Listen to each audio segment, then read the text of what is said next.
Hello, MMA community, YouTubers, UFC fans, and money-making crew that would like to try to cash in and make some big bank on UFC 256 card coming up, which got a lot of value, a lot of potential to make a killing on this card. One of my favorite cards of the year that I can think of. It's been a while since we've had a good stacked card like this, with just a lot of, like, for a bettor and a fan, I can't tell which one of the parts of me are more excited. I would probably assume, because there's so much money on this card, probably the betting side of me, especially because, like, I'm the guy who could turn $2 into, or 15 cents into a dollar. So, like, this is a card where I could turn 15 cents into $1,500 type of a card, you know, where just when it's almost like as if when you're fighting against somebody, if you're a fighter, or let's just say you're anything, a bill collector, and you're talking to a hard customer who doesn't like to pay their bills, and then you argued with them for 10 minutes and you made some valid points back and forth, rebuttal after rebuttal, till you finally got the customer to crack and pay her bill. And then the next call is like somebody, oh, I've been waiting for you to call. I misplaced my statement last month and I couldn't wait for you guys to call me so I can make my payment. That type of a difference of where we're at with how hard it is for someone who's a predictor, who's a gambler, investor, whatever you want to call it, compared to what we've been coming off of, the bum fight weeks, the Bellator cards, those types of, and we've been doing well. We're doing better than most anybody else, and we're doing just more right than wrong. So when we're coming off of hard weeks like that, fighters we've never seen before, old fighters that have been inactive or changing, and we have to predict more than just, you know, what the normal person would have came like against a different opponent, but now we got to predict what themselves will be like compared to their old self. So the fight between them, the mother time, and how they've aged and come from the last time we've seen. Like, for example, I told a lot of my patrons, like, a lot of people were looking at the difference between Jack Collier. The reason why we were one of the only channels that got Jack Collier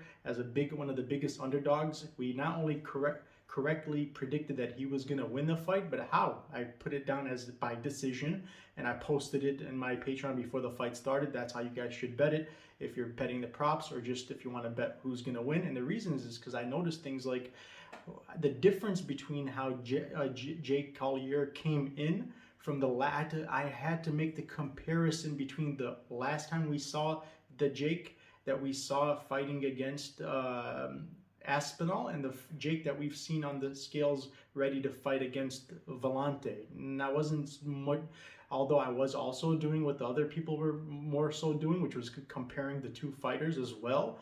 I more importantly was making the comparison of the old Jake to the new Jake, and I have to, these are the parts of things that make us different, make us better than the rest. All right, we take these, and let me start off with the comparisons and with some of the things that I've observed from today's weigh-in and face-offs for 256. That's pretty much all just been confirmations. Like, remember, I've seen these guys time after time after time. I already know from just as soon as somebody tells me and announced what the fights are going to be like or who the fights are matching with, I right away know who. It's like, you know how they say study long, study wrong. My first reaction, my first initial, like, for example, the Bellator card, the only one in single fight we had wrong was a fight that in my initial reaction was go with the guy who actually did win. And if I just go on my gut instinct, like always, when I end up getting wrong, it's always because I went against my initial instincts, because I had to go through this and that and records and finishes versus losses versus how the other guy's been, but then I don't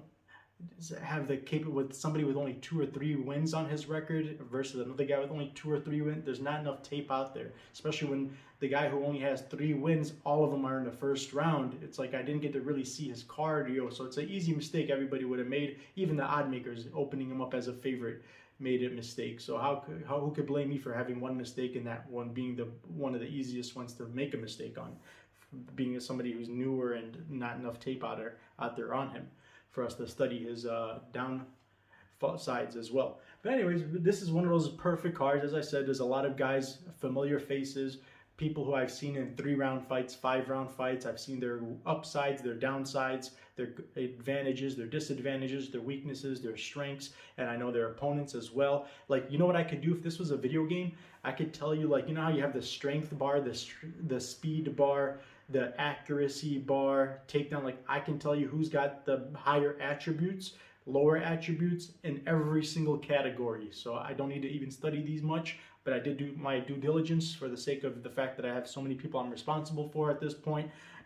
From the YouTube followers, the channel subscribers, the patrons, more importantly, that pay and depend on me. So I did always, just so you guys know, no matter, even if I know these people or not, refresh my memory at the least.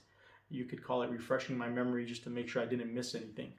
I'm very anal and thorough with my investigation. Even with the face-offs, I rewind it 30 times before I make my conclusion, in case I miss anything. All right, and I always like to confirm my initial determination. So here's like one of the examples. All right, now we'll start with the newer fight that just got added on recently, a late-minute replacement fight, which is actually literally the worst thing you could do to somebody. That one of their biggest disadvantages, and again, this is a beautiful thing that I have the advantage of when you're a fighter and you know how weight cutting is, you know how it is the transition from going from one organization to another, to from the little leagues to the big leagues, because I did end up having to work my way up. So I know that, and I know the studies and the politics behind how this organization works to where she came from, Sam Hughes fighting Tecia Torres. Now, even if these two girls were close in experience, close in strength, close in speed, close in skill sets, and grappling and wrestling and combos and just the crisp, fluid types of advantages that I give to Tecia Torres, if those advantages were still not the way they are, if she didn't have as many of the advantages as I found just by that comparison alone, and those comparisons alone, here's the other main thing that you guys got to remember, okay? This girl is having her first UFC fight from an organization that's not even minuscule. This is not even a tiny amount of fraction close to the level of professionalism that's required from their fighters. Just the efforts and the process that is being used at UFC level compared to where she came from is night and day. So you could see it in her eyes. I saw it in her eyes. I know it wasn't the fear of going against a more game opponent, a big step up in competition.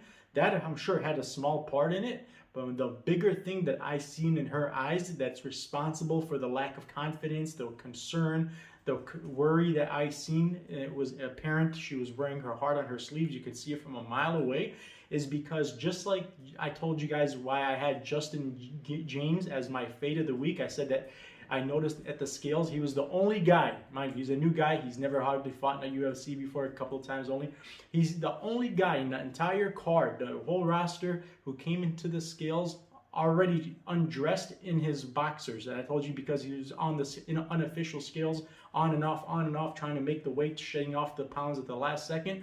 Because he's not accustomed to the way it works. He doesn't know the times. He doesn't have enough money. He hasn't made enough money yet. He hasn't had enough fights to afford the nutritionists, the guys who watch, who have 5,000 other fighters that they do it for, who give them the schedule, who know when to start to get them on their diets, who knows when and how to feed them and start them so that it's healthier and they're not drained, like how she looked, by the way. But the other thing is she had to do it by herself in a process. It's like being your first day at a new school. It's the closest analogy I can think. If you're not a fighter, I'm trying to think of ways to bring you guys in on what she's going through. But that a disadvantage, this dilemma, this hurdle, this thing that she has to get through, that she has to fight through, this battle, adversity that she's facing with the system, the new process, the scales, the weight cuts, all on her own. She's also, by the way, a student. She still goes to school. She's got a full-time job, not MMA related. So between those and then the stuff that you have to pay the professionals to help you with, that even the highest level, the experienced fighters who've got 30 fights under Zuffa, who've done this, walked the scales and done this 30 times, they need professional help. Everybody's got it. So for you to have never done it before and still try to do it by yourself, you're taking your chances, even if it was supposed to be a close fight. you're putting yourself at a huge disadvantage. For that factor, those reasons alone, count her out. She's not going to win this fight. She's got other things that she's got to worry about, deal with, battle with, not even starting to include the problems that Tecia Torres is going to bring to her on fight night, who you could tell was the more jacked, more pumped, more confident, looks stronger, better. Her eyes don't lie. The eyes are the window to your soul. You could lie with your fists, you could do a big flex, but your eyes, they'll never be able to, unless you're like, gosh, that's why do you even think poker players, because poker is all about bluffing, they have to wear sunglasses if they want to be good, because it's easy to tell the truth, you know?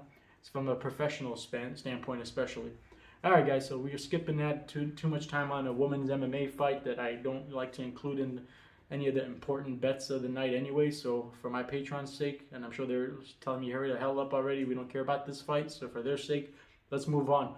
You guys got my pick, Tecia Torres, one of my more confident pick, because I kind of, it's not just that Tecia Torres is a good fighter and whatnot, and she's at UFC level for a long time, and she's she's accustomed to everything that she's going through right now, even especially, mind you, this is post-pandemic, so even the regular UFC era, the process is not, it's a million times harder now. Like, they don't let you leave your room. The training, the sauna room, jacuzzi, the stuff that helps you shed the weight, you don't have access to that, because once you take your coronavirus test, you're stuck in your room. What are you gonna, I know how hard it is to shed weight. If you don't have the specific types of materials, the sauna room, the bicycle machine, and all the crazy stuff that you need, you're going to be going through 10 times harder of the effort to get those pounds off, because you're not sweating the right way, the fluids are not coming out. So she's literally working 10 times harder and doing it the wrong way, because she's doing things that are not the way she's supposed to do it at the times that she's supposed to. Everything,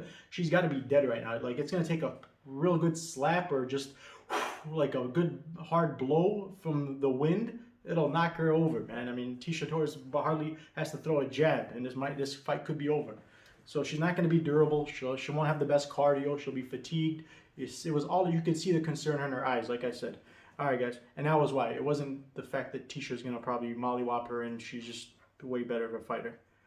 So if they knew what I knew, if the odd makers were not just guys who watch tapes and stuff, if they had the aspect of being a fighter and this experience that I'm bringing to you guys that nobody would have probably had if they didn't step in the shoes of a fighter for a few times at least, they would have lined this up at way, way worse, wider line than it is right now. Let me see what it is. Hold on a second. Name girl. Can you give me the odds right now? Are you at the push? You want me to get it? Which one you want? Tecia Torres, the newer fight. Give me some statistics on this fight, please. Like, whatever you can on it. Like the ratio for her, how many throws per minute she's landing. The odds for her, Tecia Torres? Yes. That's she's minus 507. Ooh, so they're on top of it. They're on top of their shit right now. That's all right, no problem. And the parlay will still make some money off her. Remember, this is the parlay king you're talking about, man. I'm the guy who put minus 1,400 and turned it into plus 200. Well, minus 500 is a walk in the park, guys. Don't worry. We'll find you some prop bets and stuff. We'll figure out how to get you some good money, or at least better minus money. Safe money. We only do safe bets over here, by the way, so don't expect me to find you some plus 1,500 prop bet. I'm going to get you something that's more confident. All right, guys. Next fight, I'm going to talk to you guys about Figgy and Brandon Moreno. Body language says it all, guys. I told you I've been through over 100 face-to-face fights in my entire life. I've witnessed thousands of them. And so this story told me a lot. Like, just one of the things I'll mention to you. I'm skipping forward a little because I wasted too much time on these things.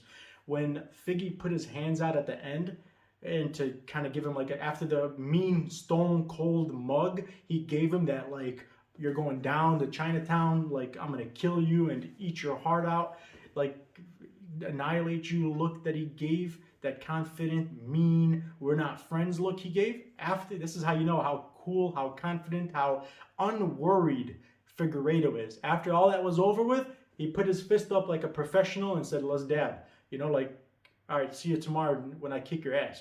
After he did that, the sense of relief I seen in Moreno's body language, his face, he went from like, oh crap, what am I gonna do? I feel awkward and weird and nervous. Like he's probably sensing it. He's guy's been in a million fights. He knows that I'm nervous right now. He could tell I'm afraid. And so as soon as he turned from that stone cold killer to the guy who's wanting to dab and be friendly, you could see the 1,000,000 pounds of weight lifted off of Moreno. Like finally he took the light off of my face, and now I could be cool and a nice guy that, you know, he's a choir boy. This guy, he's not used to having that type of he's the guy, if you like flinch, if you like, you know, pretend like you're gonna hit him, he'll flinch in the streets. He's the guy that every day he used to probably get put in his locker room and put it inside of a garbage can in the men's locker room in gym class. You know, he's a good guy. He's a nice guy. I like him, but he's just not your fighting. He doesn't have that fighting dog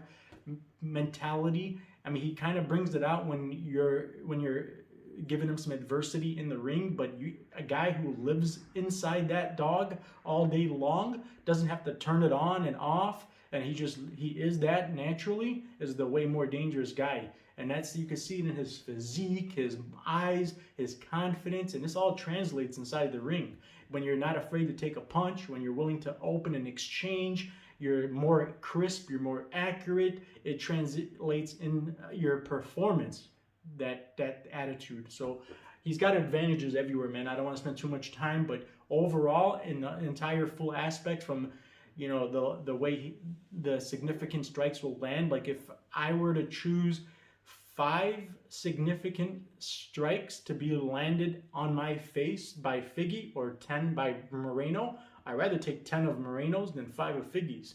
There's a reason. So even though he may be winning in the scorecards technically, and remember, the champion, you have to do more than just beat him by a little bit. Look at the John Jones, Dominic Reyes, John Jones, Thiago Santos.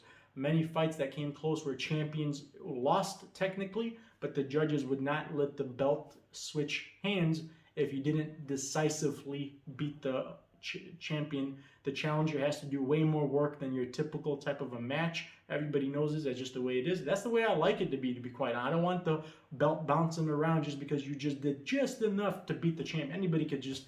The champion's got more of pressure. He's got a lot of disadvantages coming into a fight, more media. So it's only fair that you do more work because you're doing less work before the fight. So it evens up. I like the way it is. It's one of those things that it's an unwritten rule. Everybody should be prepared for it. And if you can't dig deep down and do 110% instead of 100% or 90%, just enough to win the fight, you're not champion material. You shouldn't be a champion, because there's going to be that challenger one day that is going to bring that 110%. He's going to want it bad enough.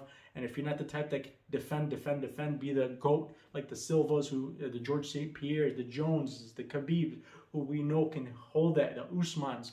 You're not interesting to me. I don't care for you. You're not going to get followers. You're not going to get hype around you. You're not going to make the company money. Why should anybody want you to be the champ, you know? So it works out. I like it. Makes sense. Makes sense, makes dollars, right? All right, guys. Next fight. Where are we now? Oh, I'm on Cage Warriors, which I actually will be doing for my patrons. Cage Warriors, bare knuckles, all the other sports, mixed martial arts, fighting sports, I'm going to start including in because now we're capable of starting to transition to more full-time. I'm able to start giving you guys more time, and my quality will start to increase. So if there's any time that you're ever considering joining the Patreon and getting grandfathered in, because with sponsors on their way now and everything happening that we're doing, they're trying to tell me that I'm undervaluing myself, that people are making more money in one day than I'm charging them in the whole year. And like I mean, you can't argue, and numbers speak for themselves. Like, so they're showing me that this is what happened if you did what, you know, and this is what, and you're charging, like, it makes no sense. And I get it, but you know, everybody has to start somewhere. So before changes start getting put into effect, grandfather yourselves in, take advantage of, I always told you guys this one day would happen. So hopefully sooner than later, you guys can get on board on the money train and make our team even stronger and better. All right, guys, next fight. Cub Swanson, Daniel Pineda. All right, let me share a story. I know if you guys don't like my stories from a fighter, and you should probably aren't even a real fighting fan, you're just a gambler, you can skip forward. There's going to be timestamps in the description. Forget this part. Sorry for inconveniencing you, where you got to click on blue link to get to the next part. But if you are interested and you want to learn about the way fights are and the way and how and you should be comfortable where your money is being put instead of just blindly betting on it, let me explain to you something, okay? The Cup Swansons, Junior Dos Santos, who else on this card? I remember Jacaré, Souza. These guys remind me very much from first-hand experience. I have fought against guys that back in their days when they were in their primes, I would have either lost to them or had just a handful with these guys and might have not had nearly the same, close to even having the same results that the way the fight went. And I know, I'm a realist. They know, I know, anybody who watched the fight knew that this guy in his days would have been a different scenario. I might have lost, or at the least bit, he would have given a much better account of himself and fought way differently. Because here's an example, okay? It took one hit of mine's, or even one hit of his, for me to feel it, to know that this guy's not a threat. These types of hits that I felt from him, a guy who I was more thinking of, if this is the guy who I've seen tape on, if this is the guy who I've researched, if this is the guy who I've heard about and they've said these things about, and he's beat this guy and he's done this and he's got this many wins and this many knockouts, something's different about him today, if not any other day. But the thing that was different is their age. They become gun shy. They become inconfident because they feel it too. They know that when they're punching, when they're getting punched, you're not feeling the same way as you used to 5 years ago, 3 years. You can't take the punches. They're hurting more. They're making you dizzy. You're not balanced enough anymore. And when you're punching someone, they're not going down. They're not even cut open anymore. And like back in the days when you used to just hit them once, they used to fall. That doesn't happen anymore. So that messes with their confidence. They become gun shy. They know it's pointless. Like, you don't know what to do anymore. You have fighters like, for example, I was trying to tell you, I didn't understand why Moicano fights the way he does. He's 30-something years old. And like I said, in fight years, it's translated to, it's like dog years. 30 is like closer to 50 in reality because of the miles that they got on their bodies. But anyways, my point is, I've been in enough fights with older guys and guys who were way past their expiration date where it took literally one punch. I closed with a jab. I had not only seen their knees buckle because they become chinny and undurable. With a jab, they buckle. I closed up their eye with one jab. And when I became offensive, they covered up. Before I even hit them, you could tell they did not want to get hit. They were so afraid of getting hit, they didn't want it. It was almost like I felt bad. I wanted to wrestle with the guy almost just to avoid having to punch him because I felt bad. I even heard his wife in the back screaming like, stop it, stop it. It was real sad to see people not. That's why Dana White said, I don't want to get, Silva's got 2 fights under his contract. He didn't want to even keep him in there. He probably paid him out and said, here's your purse for your next fight. Just, we don't want you here anymore. It's a sad day, you know, when you see somebody who's not willing to accept it because you're the last person who will see it. Everybody else will see it before you, unfortunately. The fighter in you will still be in denial for a long time, unfortunately. But that's why he's still looking for organizations, even though he's looked so bad in his last few fights. Anyways, so this is what they're gonna feel, man. This is what that's why you don't see as many combos like Andre Arlovsky. At least Arlovsky, he's changed, he's acknowledged it, he's come to terms with it. He's not denial. He's changed his game plan. Like even the Glovers, they've acknowledged it and they do different things now. They're working on their grappling. They're not doing as much output, but they're more focusing on counter punches and head hunting, and they're doing things differently to make up for where they're lacking and where they got to compensate, which is okay. So that gives them a few more years now. So, but some fighters, they don't do that. And but if they do, it doesn't give them an advantage. It just gives them a little bit less of a disadvantage. So if we're not seeing, like I told you guys, Ciryl Gane fighting Junior Dos Santos in his prime would probably still beat him. So a guy who's trying to compensate and make up for areas where that's not a full 100% JD, he's not going to win this fight. He can't. I don't know, unless it's a robbery or so. We don't see Ciryl Gane performed to the way to his abilities that he could and that he has. I'm gonna tell you to get this. Remember this, guys. If I ever get a fight wrong, it's gonna have to be I do too much research. I have too much experience. I got too much knowledge. There's no way I'm getting fights wrong. My percentages aren't coincidences every week after week after week for years.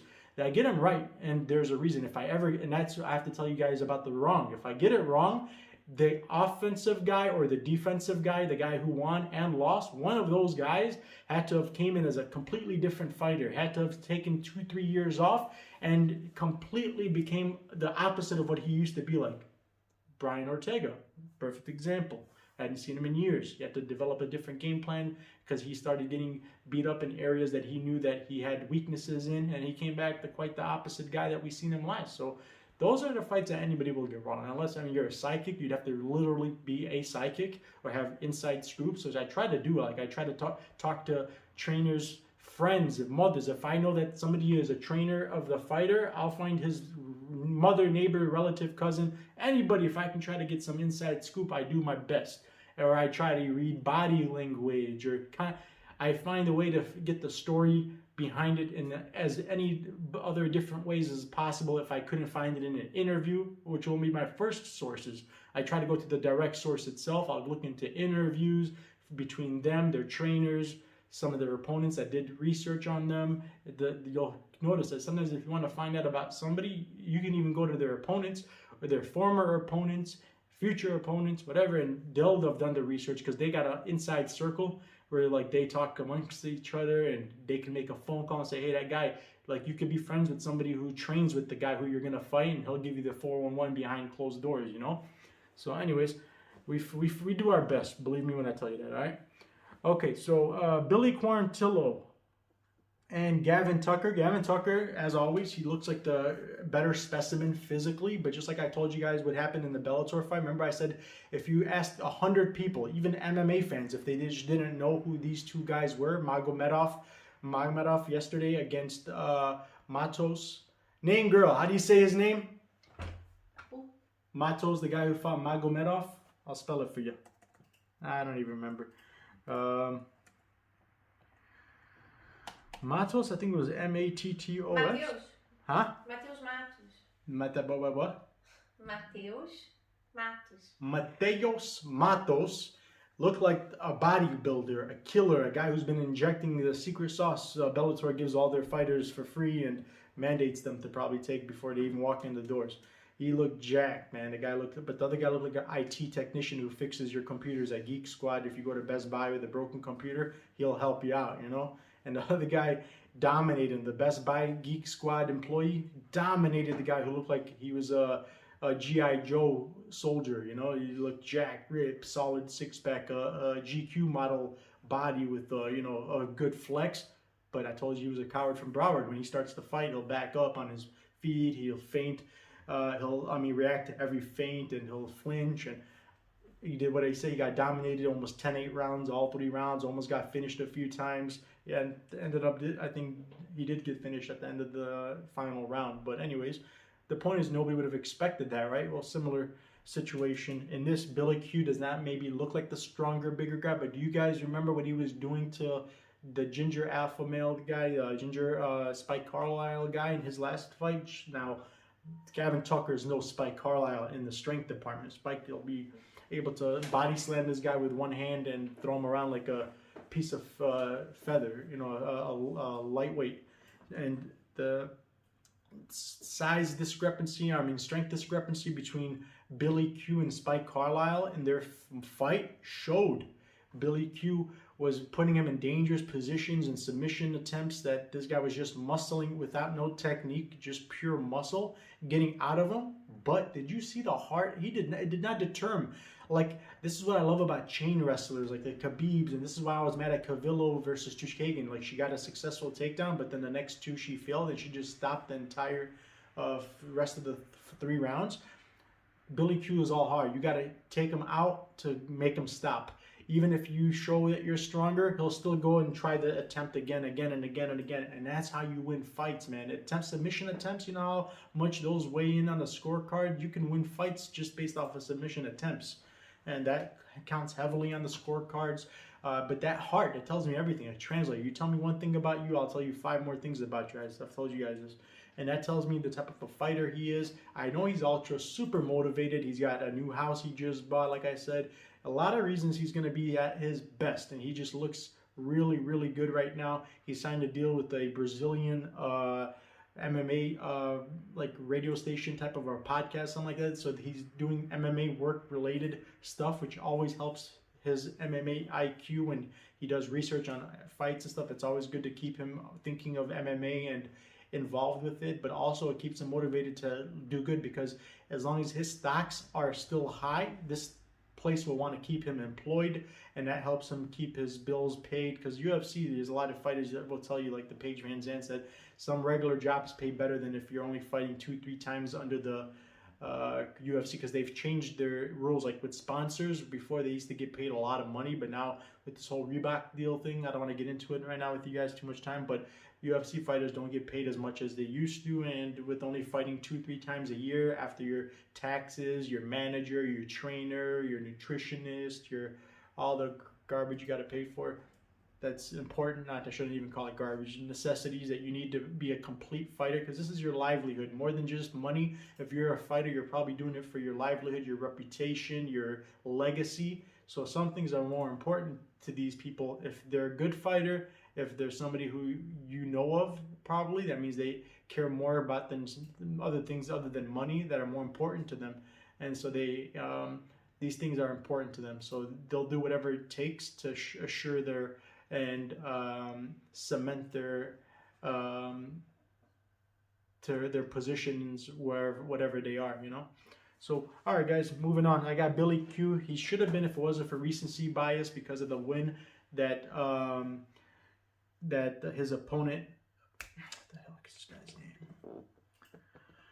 name? Gavin Tucker had against Justin James, the Guitar Hero, who I was fading. He was my fade of the week. I told you guys he's not UFC caliber. He's gonna have the same problem I was explaining to you about Sam Hughes for a long time, until he adjusts to the way it is in UFC, if he ever does, because he's not UFC caliber. So I don't expect him to be able to adjust, because to adjust and to finally make it easy for you, you got to have things in you that make you a UFC caliber fighter as well. And that's how you get paid the bigger dollars, and you can afford, because nobody's going to follow. You're not going to be getting sponsors, unless you're like the Bryce Mitchells, who are good prospects and people like see a future for you, not somebody who's getting finished in the first round by guys who are never going to be even top 10.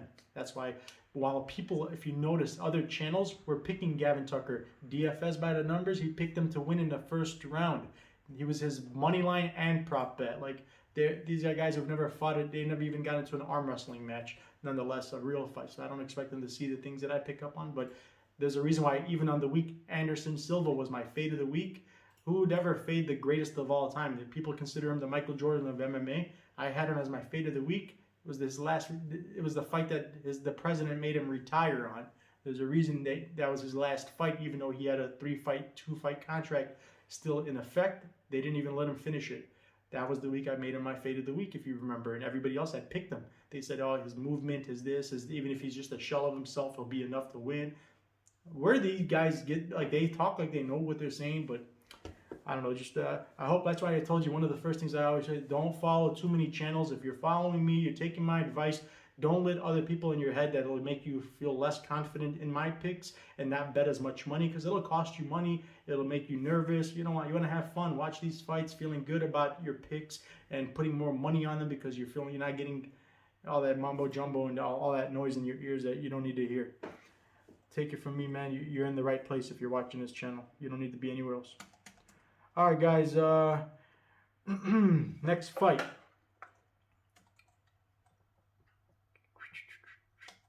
So you got Daniel Pineda, Cup Swanson. I already think I kind of did 3 fights in one when I explained to you about the older versus the newer cats.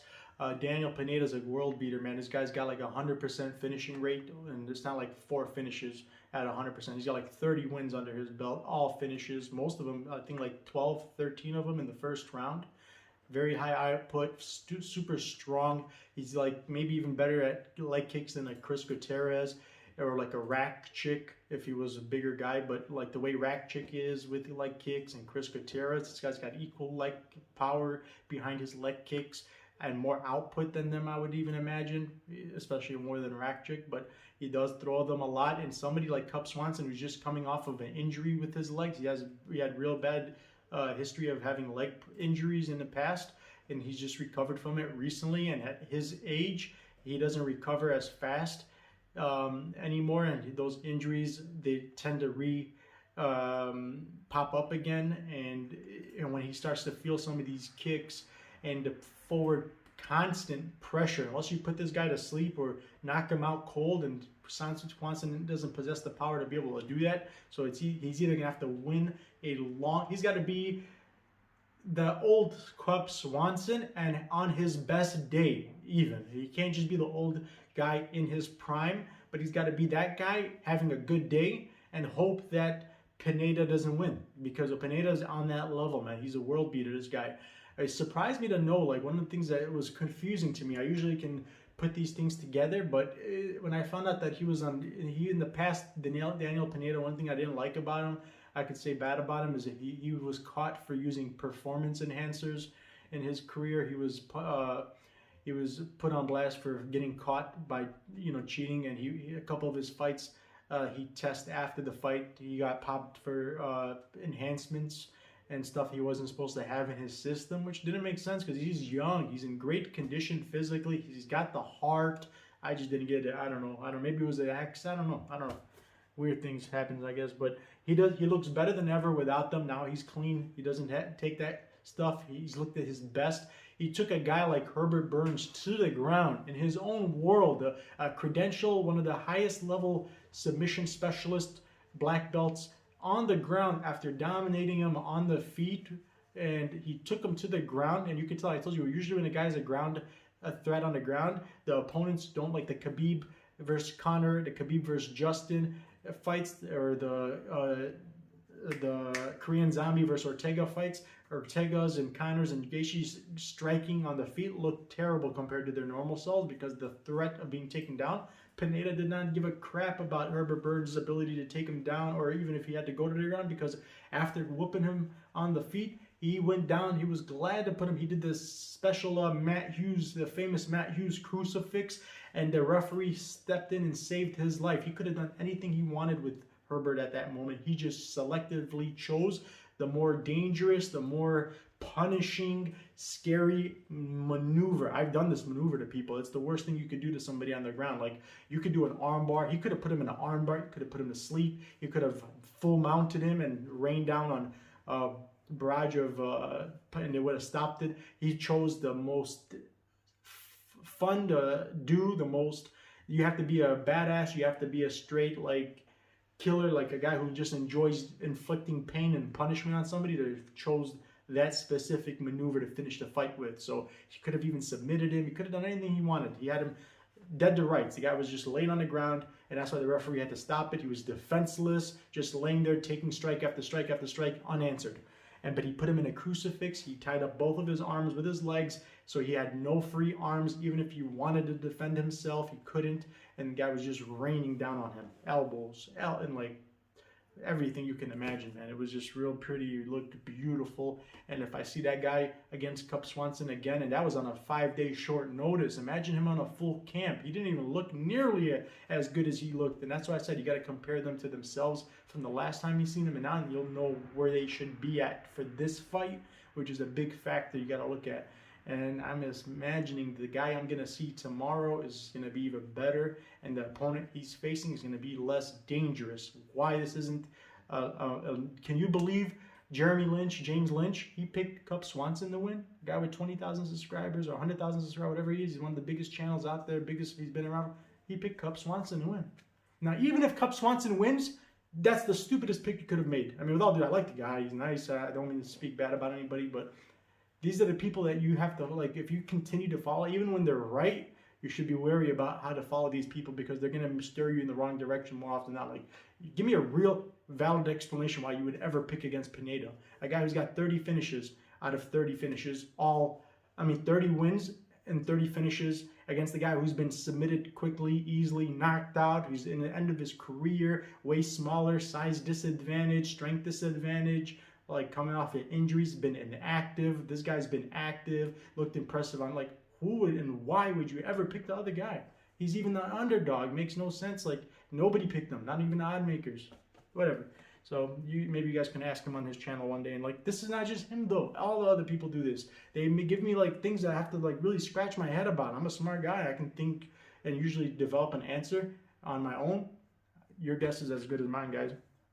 And the funny thing is, they're responsible for people. Like, there's people out in history. He's got 20,000 subscribers. You don't think, how many people do you think are going to go now listen to what he did and go put their paychecks, their kids' diaper money or whatever it is on that pick because he said it, and they expect him. He's a professional. That's what he does for a living.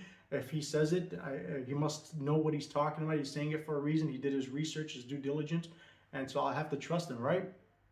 That's the sad part, man. I think I'm going to do a segment, just rumors and myths, things that you shouldn't buy into and believe into, you know? What do you think, Name Girl? How's that segment sound? You could be my co-host. Give me some facts. You think so? Yeah. All right, if you say so. You're the boss here. I'm just a squirrel trying to get a nut. This is her world. I don't run nothing over here. This is just a pretty face to bring you all there. This is all her brains. I'm just the face and beauty behind the operation. I wish. All right, guys, back to the next fight. Charlie Oliveira, Tony Ferguson, man, looks super jacked, man. This guy looks at his best. He looks like he's been putting time in. Like I told you guys, as soon as he came out the hospital, the same day he was already at the gym preparing for his next fight. And here, let me tell you guys something not a lot of people didn't pay attention to. Tony has been preparing for a fight with Khabib since he was born. It's been booked 17,000 times. He's been fighting and not fighting Khabib for the last 17 years, right? Khabib's the best submission specialist, ground game specialist in the entire country, in the entire world, in the history of the UFC. He trains with Eddie Bravo, 10th Planet Gym.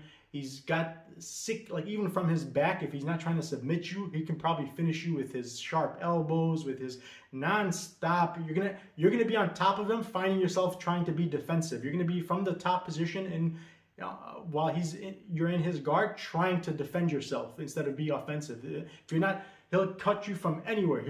While he's in the audience, in the stand, nosebleed section, he'll find a way to cut. That's how dangerous Tony Ferguson is. If you don't put him away, or if you're not a calm, cool, collective counter striker and somewhat the type who can also move forward when it's time to, like the perfect fighter, like Justin Gaethje kind of showcased with a guy like his Trevor Whitman on his corner, who was able to make adjustments and, you know, bark in his ears. You're doing this too much. You back this up a little bit. Like he had a dog in that fight who was ready to listen to all of the orders and commands from a genius mind, fight mind. And he was just like a tool while his trainer was the guy working the tool. It was a beautiful mix, but Ferguson is going to be that guy. Ferguson is so smart. His IQ is so good. He's the trainer. He doesn't need a coach. He doesn't need a trainer. He's a very smart fighter. And the guy who I seen in the interviews this time compared to the other times when he's got a baseball in his hand and he's saying stuff about ninjas and weird stuff about that doesn't make sense. I don't like that Tony Ferguson. The Tony Ferguson I see now making sense didn't have a baseball in his hand. It made no sense. Even the media had to ask him and his answer didn't make sense either.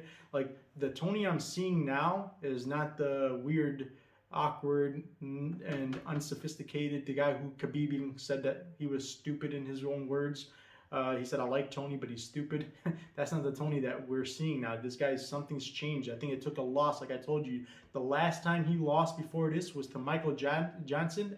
He himself, one of the first things he said in his interviews after I told you guys this in my video and my prediction, he said that the thing that made him go on a 12-fight win streak, the thing that made him so good and be the Tony that we've learned, the boogeyman they call him, and the interim belt champion and the guy who was supposed to fight Khabib for so long and just one of the greatest of the division on the longest winning streak of the history of the division for so long besides Khabib.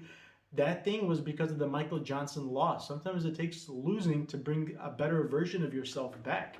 And he win. And if a guy who's his entire life revolves around fighting. This is his livelihood, his reputation, his legacy, his job, how he feeds his family. A loss can do more than a win for someone like that. As someone who's, I know his mentality. Like, you got to get to know a fighter outside the ring to know what type of a person he is going to be in the ring. And the guy who I'm seeing now is going to be more calculated, more patient, but he's still, you cannot change a zebra's stripes. He's still going to be the same crazy, unpredictable, fearless, big heart Tony that we got to know, but more strategic, more patient, more developed with a smarter game plan. Like, if he had used wrestling, some of the advantages that he had, like what Khabib did to Justin in the Justin fight, I'm sure if he could redo that Justin fight, not done stupid things like the extra, he had, for no, even Dana White said this in his own mouth, if he didn't do an extra weight cut like a week, I mean, it's one thing to do a month, but like a week or two before your real weight cut, you depleted yourself again to try to just prove a point on TV to say that you're different and cool. That's that kind of IQ that Khabib called him stupid for. And it was stupid. I mean, nobody can say it was anything else but that. That's no other explanation behind it. And that's what could have been a reason that he wasn't his 100. I mean, I'm not saying he would have beat Justin. He might have still lost, but he probably would have lost to like a split decision or something else. It wasn't him on that night. But what it did show that night, his heart. This guy, I give you my word, all right? He'll fight for your money as an underdog or a favorite, whatever the heck he is. I don't even care about odds. I don't look at odds. I dissect these fights on who should win. Whatever, he'll fight for your money harder than any other fighter on that card. He will, if there's 10 seconds left of the fight, whether he's winning or losing, the same way I don't care about odds, he doesn't care about who's winning or losing. He's going to give you his 110% every second of that fight. He'll come at you with everything he's got, trying to finish it. He doesn't care about no politics. He doesn't care about the judges, if he's going to win or lose. You close the cage, you ring the bell, he's going to come out and try to do what he does. That's it. And that's the kind of guy you can depend on. And the guy we're seeing that's motivated, that's calculated, smart, and dangerous, Oliveira, the guy who tapped to Pettis, the guy who didn't want to fight after getting injured in the Holloway fight, the guy who broke a contract for no explanation, no good reason with Dairush. That guy's not going to have it in him to be able to go 3 rounds with Tony, man. No way. Unless he can be unscathed, unless he's got cat-like reflexes, Muhammad Ali footwork, and he can avoid all the shit that this guy's going to throw at him with the kitchen sink. No way. No way. I mean, he's been submitted by far less dangerous and skilled people from the ground than Tony. I mean, where's he? And that's his only path to victory. So if you go and dissect the ways that he can win this fight, are the areas that he's also going to be putting himself in the most danger. So I actually still give the advantage to Tony on the ground. And that's why if you look at FanDuel, they're giving you a odd booster for knockout. Don't be suckered into that. He's probably got a better chance of submitting him because this opponent is somebody who's going to be desperate to try to take it to the only place he's got a slightly maybe advantage in his mind over to Tony that he thinks he's going to be seeing this time, which is not going to be the same Tony he's expecting to see. If he was smart and he knew the type of Tony, he probably would have stuck with the Beneil Dairush fight, which was a losing fight as well, but probably might have gotten finished within a few seconds of the first round. And like I always tell you guys, I'd rather be finished in 1 punch than have to go 3 rounds getting brain damaged. All right, guys. Next fight. John Jones versus Ngannou. No, I'm just kidding. One day, I hope. All right. All the casuals are like, wow, we're going to get this fight now? Where the hell am I, man? I might as well start talking about that fight. What you laughing at over there? Here. Don't talk until I tell you to say a name, all right? I'm just kidding. I actually do need you to say a name for this card. Which one was it? I forgot. Ferguson? If I need help with that name. Virna. Yes, that's the one. That's the one. Yeah. Let's listen to this one. How do you say the Brazilian girl's name? Virna Jandiroba. Whoa. Slow it down. What do you think I am? A machine? Virna Jandiroba. Virna. All right. Virna. One name at a time. First name first. Virna. If you guys don't say this correctly, you're a casual, okay? So learn this name. Say it again. Virna. Virna. So you don't pronounce the R, right? You do. like Vir. That's not an R, babe. That's an R for us. Nah. Yeah. Verna is a var is a R for us. So you're saying it's like more than an H, like a Hobson. That's for you. So for Robson and Bellator yesterday, she said Hobson, and that's her way of saying an R. Yeah. So she still thinks she's saying R. I am. All right, you're right. You win this. Never fight with a girl. That's a war you'll never win. I'm the underdog right now. Virna. Virna. How do you say her last name? Jandiroba. Jandiroba. Jean. Virna Jandiroba. She's got 3 wins over the greatest of all time in what most people see as the greatest of all time for women's MMA history. Amanda the Lioness Nunes, back in the regional scene in Brazil where they both come from. She's fought not once, not twice, 3 times. She's defeated Amanda Nunes. Why these people think that she'll not be able to hold her own? This girl's got tons of submissions. She's shown impressive grappling and wrestling skills. She's the type that kind of likes to choose positioning over submission. So she likes position over submission in a sense that she rather stay safe than look for the finish. She's very matured in her game. She's not doesn't take too many risks, so she may not be the more popular type of a fighter that people will know of. The casuals may not know much and think much about her. Apparently neither do the odd makers, because they're lining her up as a big underdog here for whatever reason. She's got the better record, the better wins with the better competition, and the more impressive wins. Like when Dern wins her fights, they're usually fights that she's losing before she wins them. Virna wins them the entire time, and she dominates her opponents. And she does she's all around. If you think about her just total, complete, all around game, she's the way better fighter.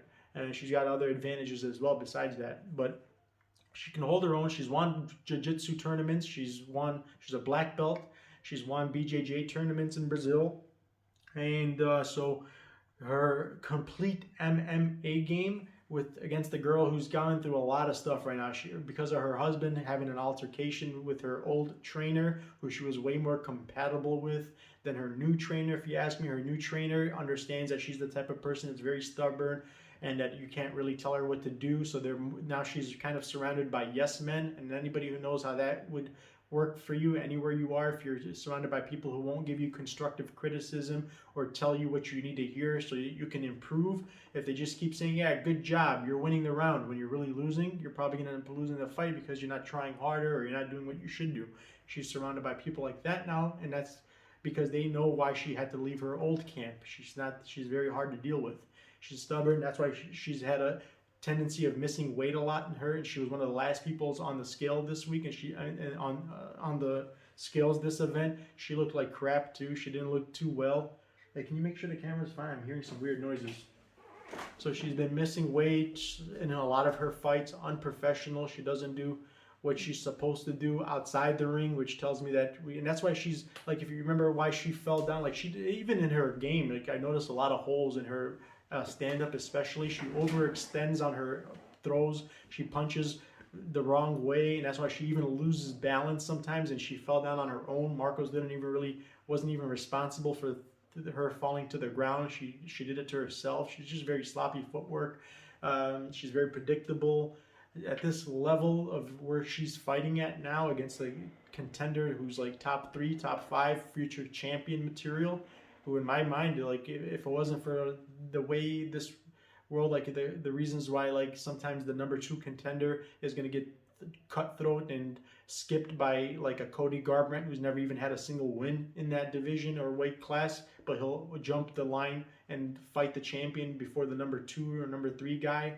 And it's because of the followings and stuff like that. If it wasn't for that type of a world we're living in, this MMA world that we're seeing now, Virna would be the best, one of the best in the world right now. She'd be the most respectable women's fighters that's in the UFC, top 2, top 3 for sure. Especially having a win over the person, that's a good argument if you have a win over a girl who's considered number 1. So yeah, look at her interviews. If you guys don't believe me, you can see some of her interviews. But see, you have to have a Brazilian translator. See, that's the advantage. There's a lot of Brazilian fighters in the Brazilian world. I know how to speak and understand a little bit of Brazilian, and I got a perfect translator who can listen to it and tell me what they're saying, and you know, the person that can give me names when she thinks she was right and can pronounce them better than I can. But I'm just playing along, but I can pronounce them way better than she can. Mm-hmm. R is ar. We'll talk about that later, all right? Mm-hmm. Don't ever correct me on my show. Where are we at now? All right, I think we're pretty much done with the... What the heck is that noise? I gotta do my Fonzie move. I think I gotta hit it. It's like making music. See, that worked? No. I know what it is. I know what it is. It's your laptop. I got it. I fixed it. I did my Fonzie move. My thing is I just gotta hit it like the jukebox, and it just stops making noise then. Allergies. Next fight, I'm gonna find you guys. We can talk about Chase Hooper and Peter Slippery Barrett. This is a weird fight. I think, in my opinion, they're trying to like mess up people's parlays or something. This is the fight that they will do it to you at. Either way, whether, I mean, even if Chase Hooper wins this at -400 for a guy who lost to Alex Caceres by being dominated all 3 rounds by a guy who's used to being dominated himself by guys who are not even top 15. So a fade being dominated by another fade who gets dominated by other fades tells you he should not be the second biggest favorite of the night against the guy who's going to be the most motivated, who's got the size advantage, the strength advantage, he's not going to be as fragile, like you seen what happened to Sean O'Malley, who kind of looks like this kid, or Napoleon Dynamite. So, you know, I don't trust -400 money on a guy that looks like this. He's like only 21 years old. He hasn't even developed his man strength yet. The other guy's going to be the stronger. He could bully him, hold him against the cage, keep him on the ground. And he's going to be highly motivated. He knows that if he loses this fight the way he's lost some of his most recent fights, especially, he could get his walking papers. UFC's been letting go of people for far less reasons. So for that reason alone, I wouldn't be surprised if this guy pulls the upset. And so it's one of those fights that I hardly ever say this, but dog or pass. You could put your money on the underdog or just don't bet it at all, but not a parlay piece. Neither one of these guys are trustworthy enough. At the favorite being -400, I definitely don't want to put him in the parlay. All right, so you got my thoughts on that. He looked like the stronger, healthier, physical, better specimen on the scales than the favorite Hooper does. So for that reason alone, I guess you can sprinkle some chump change, so you know, go digging between your sofas. If you find some pocket change, throw it on Peter Slippery Barrett. Or you can make one of my like 87-1 paying parlays. You guys see my Twitter account? You'll see for $2, I've won $200 parlays before. From using all in one card, not in combined 6 other cards, which is another one of my tricks I teach to my patrons. All right, back to the fights.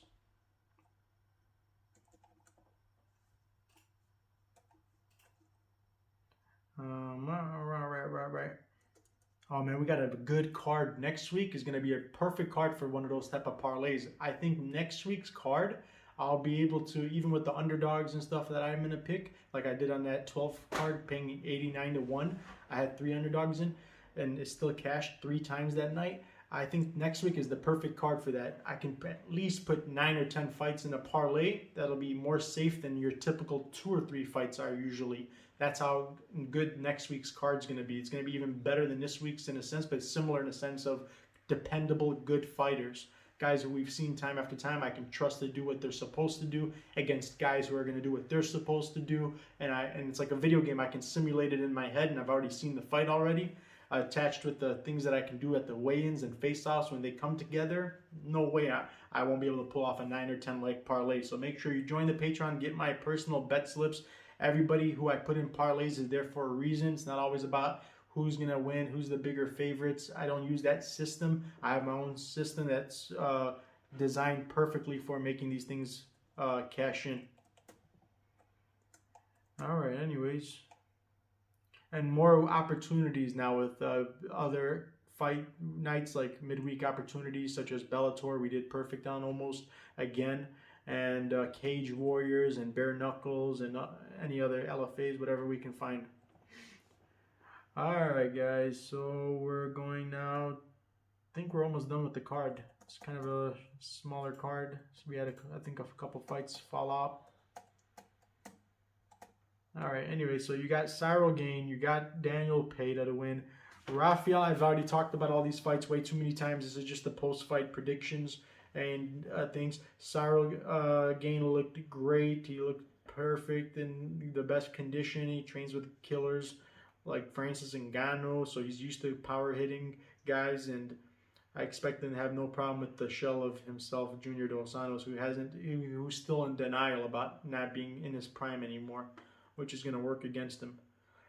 All right, Rafael Fiziev versus Renato Marciano. I've broke this down already. My pick is Rafael. Tecia Torres is my pick. Dogger pass for Chase Hooper, or single bet some change on Peter Barrett if you like. Billy Quarantillo over Gavin Tucker has a lot of value on it. He started as a member when I made my first video. I told you he was an underdog or almost at a pick'ems, -110 to -110. Well, and I told you he should have been a bigger favorite. Now he is the bigger favorite. If you waited to take me on my word and not bet it, you're gonna pay. You're gonna get less profits on your bet for not trusting me when I told you to. Kevin Holland, on the other end of the spectrum, Kevin Holland, who was a big favorite opening up, and rightfully so in my opinion, fighting against the older shell of himself, Jacaré, is now a underdog. That's good value if you ask me, man. That's like, reminds me of the Joseph Manes fight. We predicted Joseph Manes to win. I even told you how he was going to win, what he was going to do, and how he was going to do it. He came through for us at the time that I said he would do as well in the same exact rounds. And so this fight is similar in that sense. This guy's opening as a big favorite, and now he's lined at an underdog price tag. So you'll make way more money because we waited to bet on him.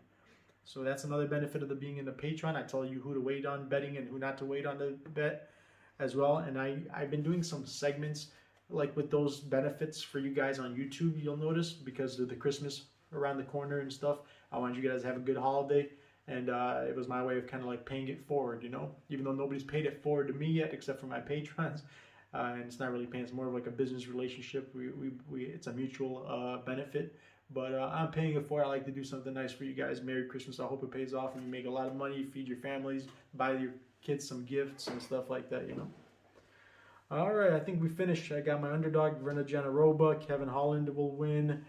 Look for my prop bets in the Patreon, guys. I'm going to put it all together on a piece of paper, and I'm going to post it in my images. You'll get my prop bets, the overs, the unders, the method, who's going to win, how they're going to win, when they're going to win, all that good stuff. So make some extra money on those. Some of them I'll tell you if they're parlayable. You can put them in some parlays, make even more money on plus money prop bets, like the ones that cash in, like we had Grisham in 2.5 rounds. He won right before we had so many, like that Asian guy who, the Asian guy who beat Kazmat's numbers, but they changed it to make it, Kazmat still got the best, highest numbers on the ground in the 3-round fight. Well, in the fight, so this guy who beat Tony Phillips, the guy who lost against Khamzat, then he fought the Asian guy.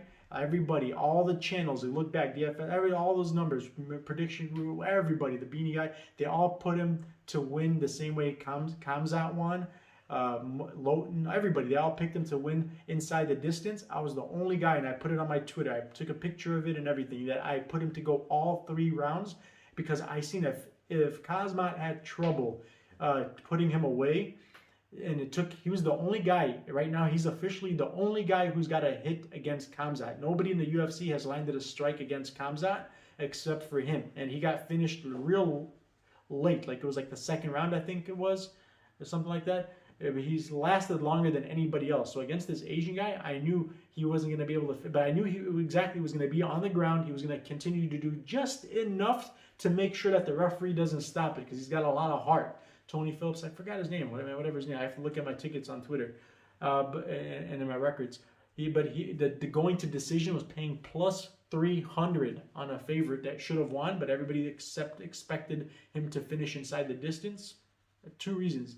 The heart that his opponent had, and the way this guy's not much of a strength power puncher, more of a tip-tap and accumulation, like how I told you guys Hill was going to beat OSP. It was going to be through accumulation, not one punch that knocks him out. it was going to be like the referee was going to have to exactly how I predicted it, exactly how you want. This is why we cash in on some good prop bets. I go like 10 out of 11 typically on my worst days even. I don't get more than 1 or 2 wrong, and these are like underdog tickets. So they pay very good. Even if you get less than half almost, like 4 out of 10 right, you'll still profit. So get on the Patreon, reap the benefits. Don't be cheap. It's a small price, especially before the sponsors and all that get to the start taking over and wanting to put their own prices in there and taking a cut. You guys want to be in that stuff. So thank you for your time. Enjoy the fights tomorrow. We're going to come back to you guys with another video to make you some more free tips and make you money. Thank you guys for your time. Hit the likes, hit the subscribe so I can keep coming back and giving you guys some knowledge. Thank you guys for your time. God bless.